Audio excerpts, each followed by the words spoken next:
Y'all, how are we today? You guys are not going to believe the treat that I have for you. Welcome to the show. I am your host, Salisha Thomas. And let's see here. My guest today, you guys don't even realize how big my heart feels for him. If you've ever seen him on television, there is no way he has not already made you smile. From American Idol season 3 back in 2004. Come on, think back, you guys.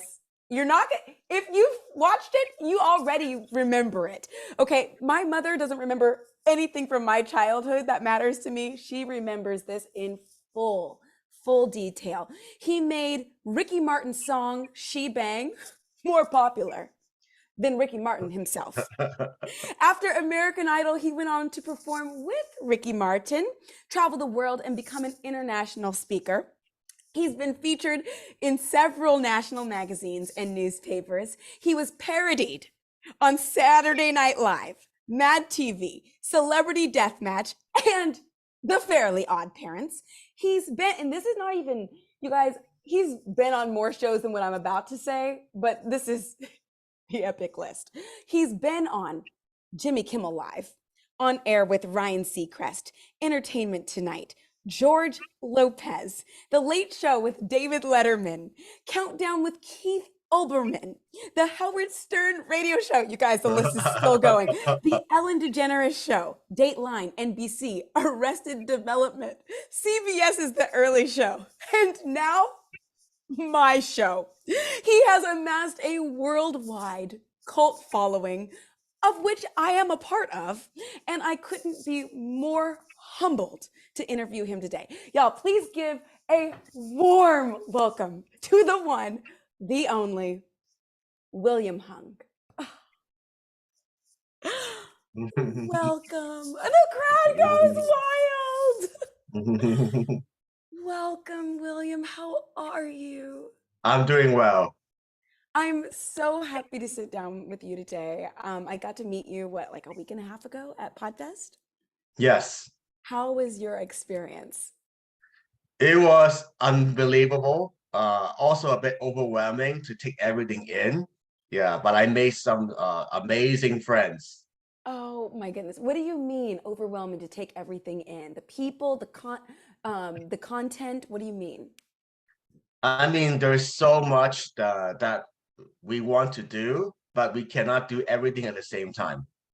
Yeah, I feel that. I absolutely feel that. And like watching you, it was really cool to watch you navigate. You're mega famous. You know that.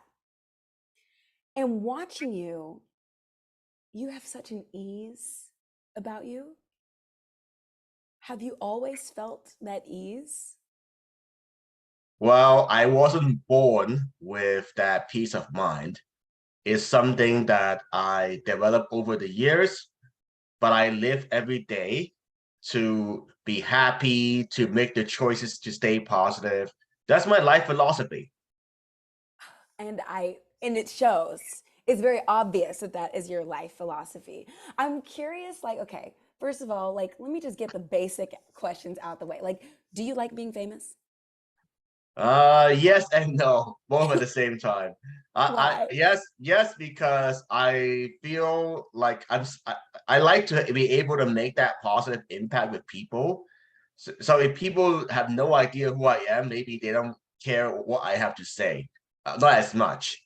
But the no part about the negative part about being famous is that everything you do or say is going to be evaluated under a microscope. You say one wrong thing, people will maybe they abandon you, they unfollow you, they shame you. Mm. So there's a lot of pressure. How are you able to stay so positive and so optimistic if you have to endure what you just said? I trust myself that I can stand up for my values and my beliefs without attacking other people personally. Wow. Wait, so before American Idol, what What were you doing? You had a whole life before that. What were you doing? I was a college student studying for civil engineering. What? You're freaking smart. You're smart, William. And then did you just wake up one day and you're like, I'm gonna go and audition to sing? Like, did you always want to be in entertainment? How did that even cross your mind? I was struggling with my academics, so I thought I need to try something new. Then one day I saw a poster for a school talent show. I decided to go for it, and to my surprise, I won. That's what gave me the confidence to audition for American Idol. And then you wait, did you make it into the top 10? Help me remember. No, I never made it to Hollywood. You wait, wait, you didn't? No, not officially. No. But did you come back after that? Yeah, I performed many times on American Idol as a special guest. Wait, okay. So I'm so glad I'm getting to talk to you about this because I watched in real time. I thought I remembered like you going to the next round and the next round. That did not happen? Well, I had to go through preliminary rounds before I got to see the celebrity judges. So that's something that most people might not know. Like you have tens of thousands of other people auditioning with you, and very small percentage of people get to see Randy, Paula, and Simon. Wow. And like, okay, we all know Simon's an asshole. Sorry for my language. It's We all okay. know that. But like, how on earth were you able to be kind when he was not kind? You did that. How? I studied the other people's auditions, and I knew they were angry and upset when they get the bad news. For me, I didn't have any expectations going in because I know most people will not make it to Hollywood anyway. And that's why I was able to stay positive and set a new example. Okay, I feel like you're from another planet in terms of your resiliency, your genuineness. Can you tell me a little bit about your family and growing up? Because I just feel like this doesn't come from nowhere for you to actually be this person who I'm seeing in front of me right now. What was it like growing up? Well, something that may have helped me to develop my character is how I grew up from a somewhat poor family. Like I remember I have to pinch pennies for the food that I ate, the clothes that I wore. It wasn't an easy life. My parents struggled to make it in America.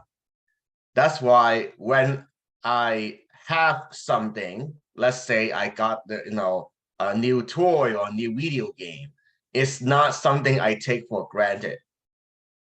And over time, I realized that having those extra luxuries that make you a little bit happier in your life is something that I appreciate. So when I don't get that extra luxury or the extra result or happiness, however we want to put it, I don't feel bad about myself because my baseline maybe was lower than other people. Mm, interesting. Okay, can I ask you like the converse of what you just said? I Sure. I feel like you set the bar low and then when you exceed expectations or when things that come to you that you weren't expecting, it's just a total bonus. And Yes. you seem like those things come to you easily. Do you ever set goals of like one day I want to do this or do you not? Like what is your New Year's looks like? Like do you make New Year's resolutions or are you just like nope, I'm just going to go through life and see what happens and keep being surprised? I try to set New Year's resolutions, but they have not worked for me very well.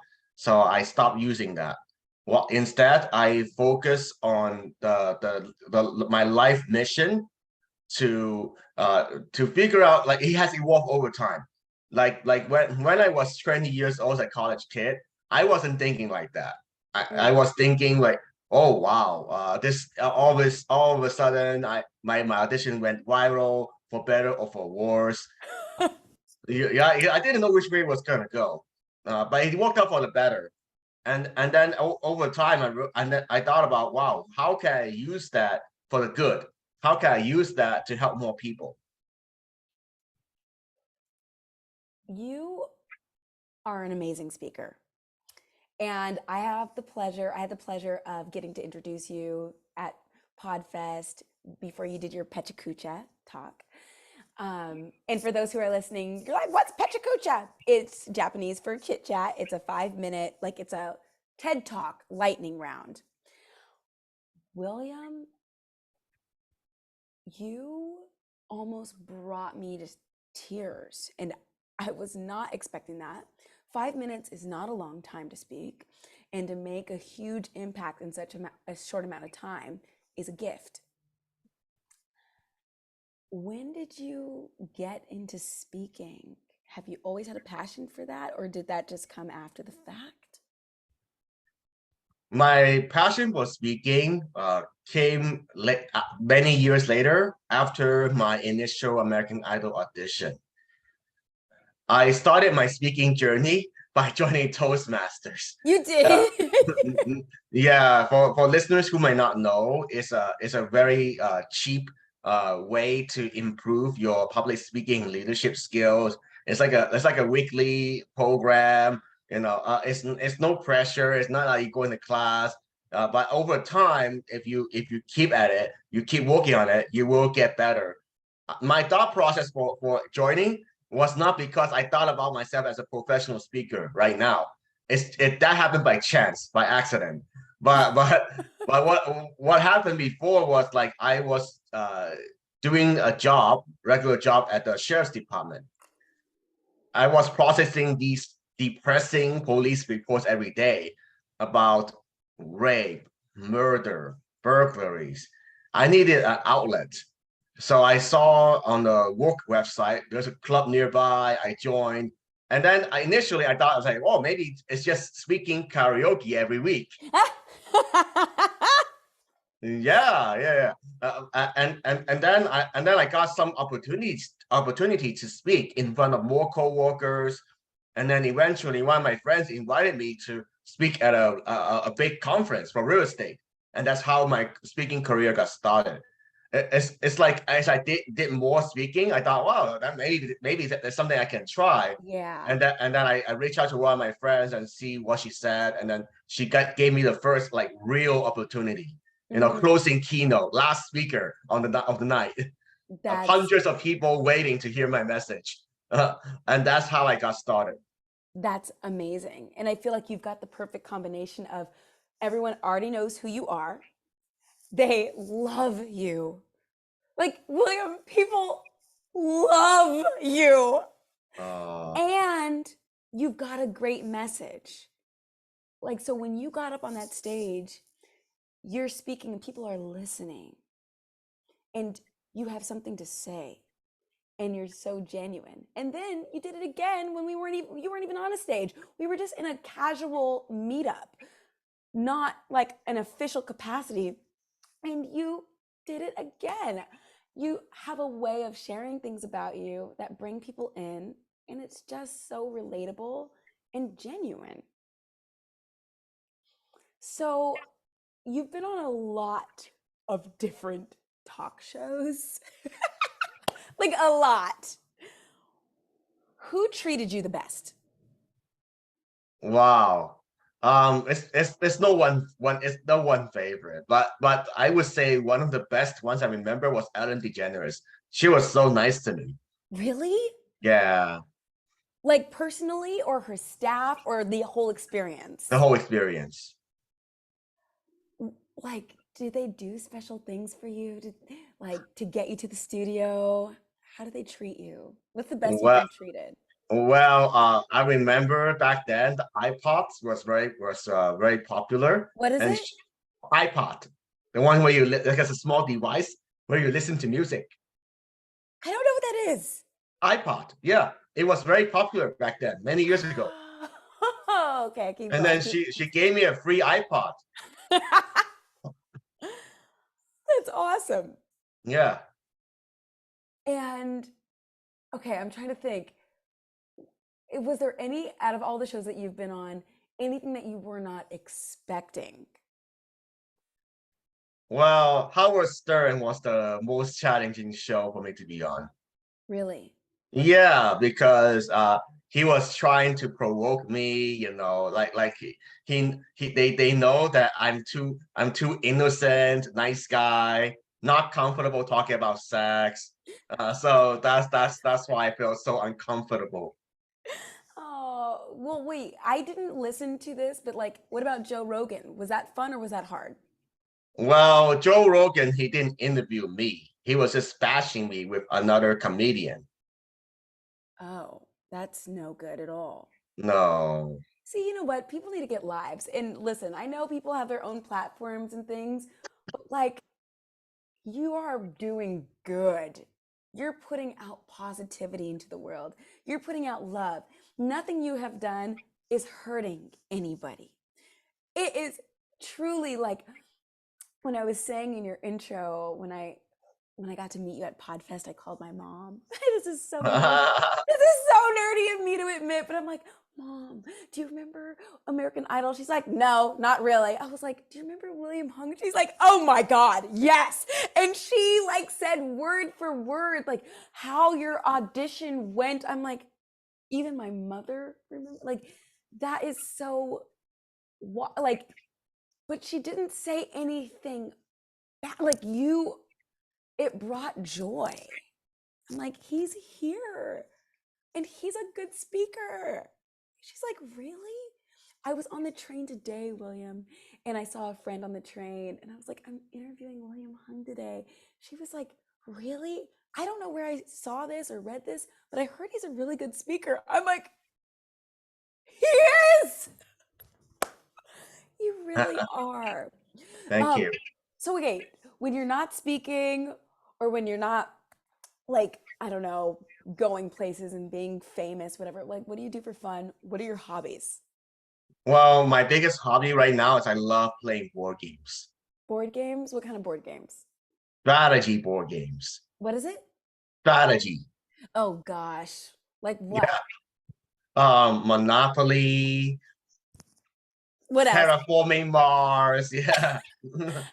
My husband loves playing games. That's why I'm rolling my eyes. I'm like, I hate games. And he's like, babe, let's have game night. And now he's like disguised it to where he's like, let's have a dinner party.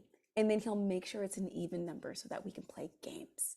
What? Yes. I'm like, you tricked me again. I hate games. Why? Games are fun. Well, I don't know. It makes me have to use my brain in a certain way. And then once I get into it, I get competitive. Oh, so you don't like losing. I don't know what you're talking about. Yeah, right. He said, you don't like losing.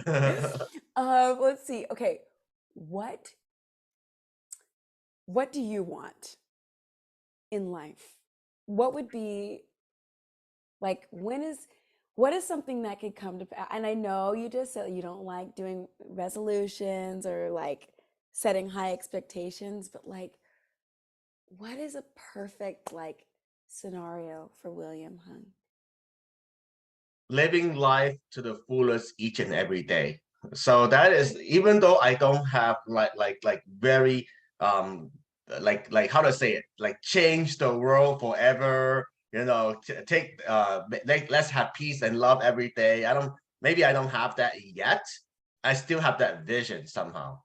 But I focus more on internal process that I have control over, like how do I wake up, what am I focusing on each day, how are my systems for journaling, for productivity. So it's a big, that will be my major focus for this year. Are you ever, whenever you go and you put yourself out there, because you put Mhm. yourself out there quite For a sure. bit, Mhm. are you ever afraid? Well, I am afraid in my heart. I'm not immune to fear, but the way I handle my fears is that like I trust myself that if I can help just one more person to change their life for the better, and I accomplish my goal. I stop obsessing the number of followers I have, or how much money I actually make. Yes, I need to make a living to take care of my family and my loved ones and myself. But once I get past that, it's not that important. Mm. Because and thank you for saying that. Like, I'm a performer myself, and there are times when I'm like so intimidated by people around me, or I'm so nervous to like audition in front of certain people. And I've watched you go forth boldly, unapologetically, and appearing very confident in who you are and what you have to offer. And I'm like, you're making this look easy. And I've experienced it not being easy. And it's what I do for a living. So I'm just like trying to break it down. Like, how? How? And also, is it like a muscle? Is it like working a muscle, William? Like, No, I'll go ahead and share my process for preparing that 5 minute talk. That like how how I able to make it amazing. Because as performers, what most people might not know is that it could take months to prepare that for that one moment in your life to make it count. yeah. So what do you do? Well, some of the things I did was I thought I when I created that specific speech, I was the first step was I began with the end in mind. So if I only had one sentence to do my speech, what would that sentence be?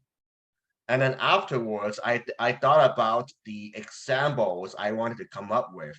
Initially, I had more examples. I even thought about how I was able to use my social media to my advantage. But I don't think but I decided against that.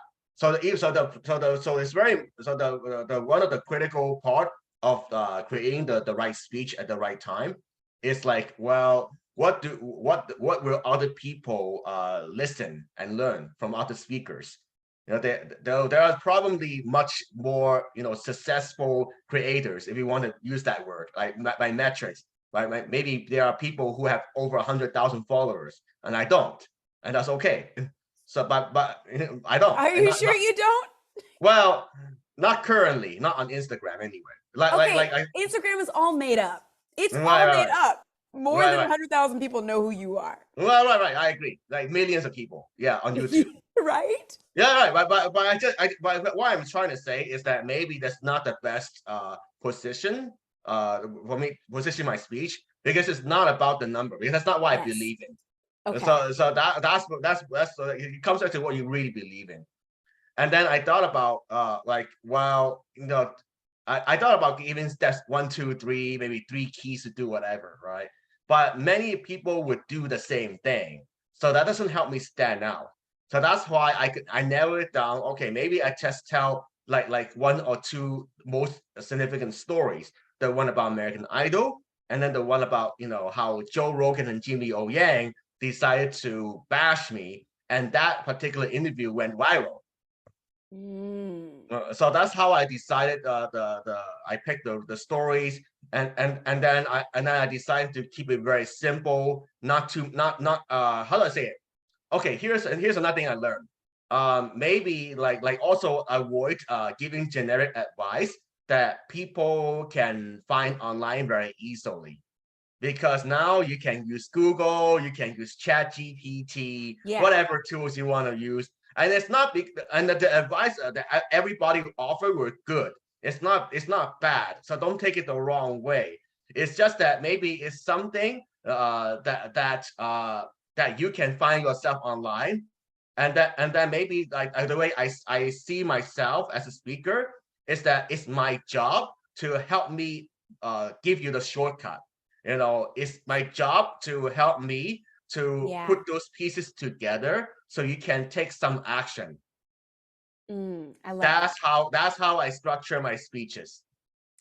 I love that. And something that you mentioned, it kind of makes me wonder, like, I feel like obviously many people know you from American Idol. I'm sure this comes up a lot when you're speaking. Do you, as the speaker, as the creative, do you get tired of talking about American Idol? People don't get tired of Yeah, yeah, listening, but like, yeah, yeah. It's a good point. The American Idol background. I sometimes I wish I can do a different opening or different story, but but at the end of the day, I need to care about my audience. What will they respond the best to? And as consistently that American Idol story first, and then I can talk about other topics. Interesting, because before you got up to speak, I was wondering. I was like, I bet you he won't talk about it because he's probably talked about it a bajillion times, and he's fine with it. But when you did, and you were so open about it, I mean, I know I was the moderator, but I was also listening. I'm like, he gave the people what they want. Like, Yeah, yeah. you really did. And to hear it from like your side of the story, it changes everything. Like the way people look at it, the way people feel about it. I'm like, how on earth does this man have me holding back tears right now? How did you do that? It's truly a gift. Um, I'm almost gonna let you go, but I just have one or two more questions.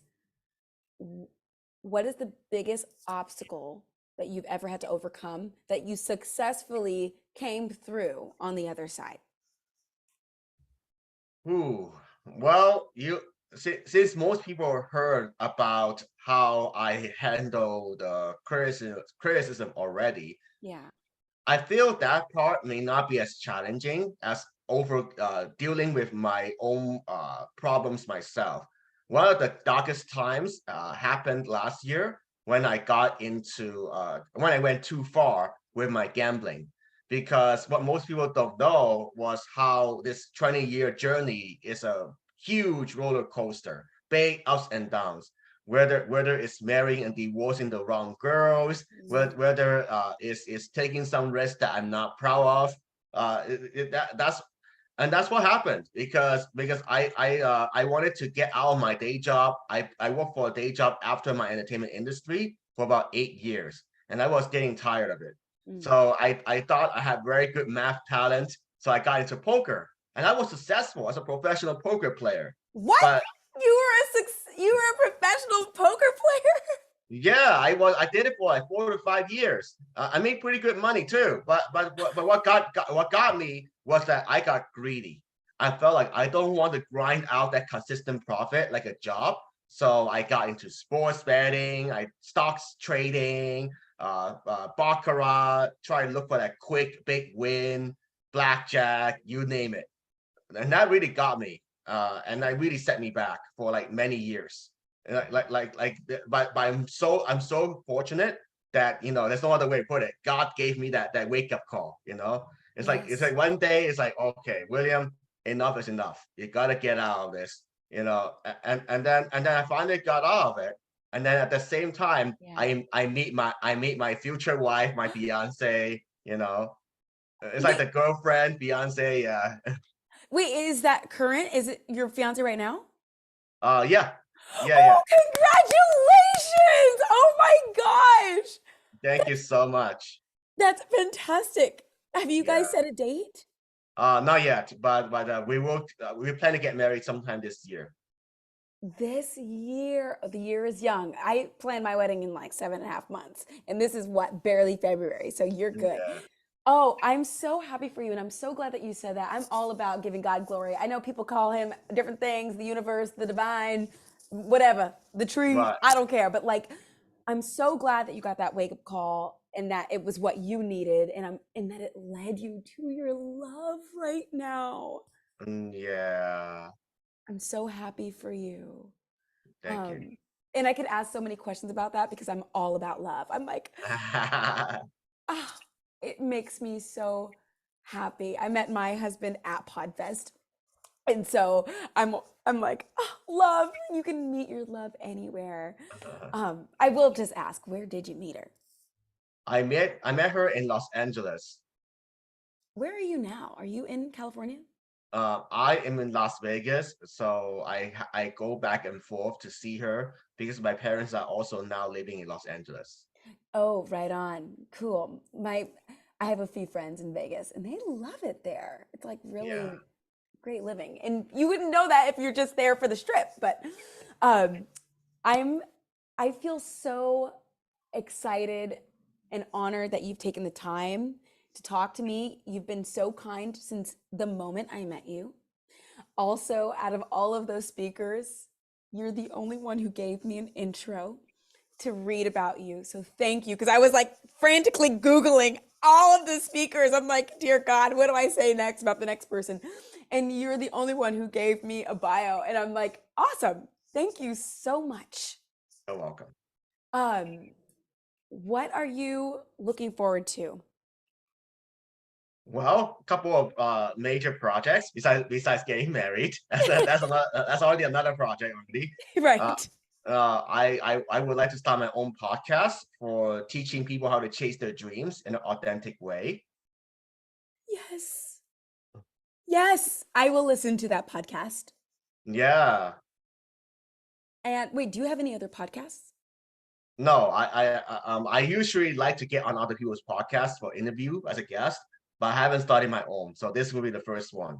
Have you already begun the process of starting it, or are you going too soon? I'm going to. I'm planning, researching. I used to have a podcast before, but that one I part faded because it was about poker, gambling, and I just don't feel it's aligned with my values now. Yeah. So it's okay. I start again, and then this time I will do a lot better.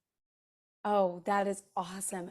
And that's a great message too. Like having the courage and also the freedom to rebuild when you're no Yeah, longer energetically aligned with who you once were or what you used to do.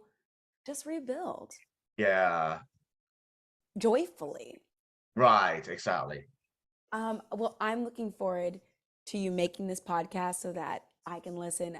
People want to hear from you, William, and you really do know how to overcome obstacles and go forth, um, go for your dreams. Yeah. So thank you so much for coming on to this show. How can people find you? How can people follow you? The best way right now is Instagram, William Hung Official. I'm also rebuilding my website, williamhung.net.